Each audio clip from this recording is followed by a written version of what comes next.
मलाइशिया और तुर्की ने हमारे मामलात के अंदर टांग क्यों उड़ाई, इस वजह से हम मलाइशिया और तुर्की को आसानी से छोड़ेंगे नहीं, ऐसा कहना है मोदी और मोदी की गवर्नमेंट का। भारत ने अपनी फॉरेन पॉलिसी में बड़ी तब्दीली लाई है। मलाइशिया और तुर्की दो ऐसे ममालिक थे जिसने पाकिस्तान की खुलकर और कश्मीर की खुलकर हमायत की थी, जो भारतीयों को एक आंख न बा पाई, जिसकी वजह से आज मलाइशिया और तुर्की को खासा नुकसान उठाना पड़ा। मोदी ने ऐलान किया है कि जिसने हमारे काम में टांग अड़ाई उसको आसानी से छोड़ेंगे नहीं। नाजरीन ग्रामी, मलाइशिया से भारत अपनी टोटल खपत का 2/3 पाम ऑयल इंपोर्ट करता है और भारत ने इस 2/3 ऑयल के ऊपर भी कस्टम ड्यूटी बढ़ा दी है। ये कस्टम ड्यूटी 5 गुना ज्यादा की गई है। भारत सालाना 90 लाख टन का पाम ऑयल मलाइशिया से इंपोर्ट करता है। मलाइशिया से आने वाला तेल बंद हो रहा है और भारत तमाम का तमाम पाम ऑयल इंडोनेशिया से खरीद रहा है। भारत ने ये कह दिया है कि अब तुर्की और मलाइशिया की खैर नहीं। मलाइशिया ने यह कहा था कि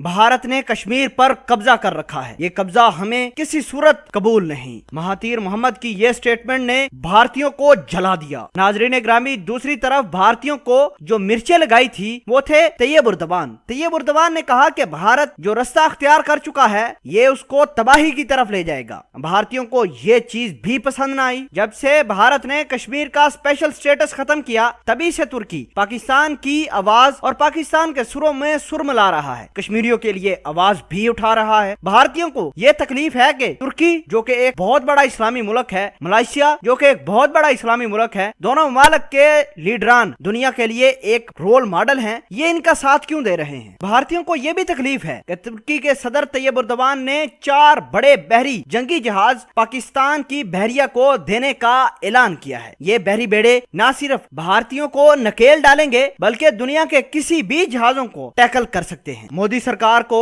तुर्की की इस काम पर भी बड़ी परेशानी है। नाजरीन ग्रामी, मोदी सरकार ने आर्मीनिया और साइप्रस के सरबराहान से मुलाकात भी की, उनको हर तरह की सपोर्ट देने का ऐलान किया। ये साइप्रस और आर्मीनिया वो दो ममालिक हैं जो तुर्की को एक आंख नहीं बा सकते और भारत ने इन तमाम तर ममालिक को अपनी हर एक चीज देने का ऐलान किया है। मोदी ने यह कहा कि अगर तुम तुर्की पर हमला भी कर दो तो भारत तुम लोगों की मदद करेगा। नाजरीन, इसके साथ साथ भारत ने तुर्की की एक कंपनी के साथ $2.5 बिलियन की डील को खत्म कर दिया है। नाजरीन ग्रामी, भारत यह समझता है कि आर्मीनिया और साइप्रस के साथ उसने ताल्लुकात बढ़ाकर तुर्की को नुकसान पहुंचाया है और यह भी समझता है कि इनकी कंपनीज के साथ डील कैंसिल करके वो बड़ा कोई तीर मार रहा है। आपको ये आगाह करते चलें कि तुर्की दुनिया का वाहिद मुल्क है जो एक दफा कोई बात कहे पूरा के पूरे इस्लामिक वर्ल्ड उसके नीचे आ खड़ा होता है। भारतीय शायद भूल चुके हैं कि तैयब उर्दवान अगर एक दफा अपना मुंह हिला दे कि भारतीयों का तहस नहस करना है तो यकीन माने पूरे के पूरे इस्लामिक वर्ल्ड भारतीयों को तहस नहस करके रख देंगे। इन्होंने जो तमाशा किया वो काबिल बर्दाश्त नहीं। तुर्की के साथ जितनी भी डील्स थी वो कैंसिल कर रहा है, मलेशिया के साथ जितनी भी डील है वो भारत कैंसिल कर रहा है और भारत को इसका अंजाम भुगतना ही होगा।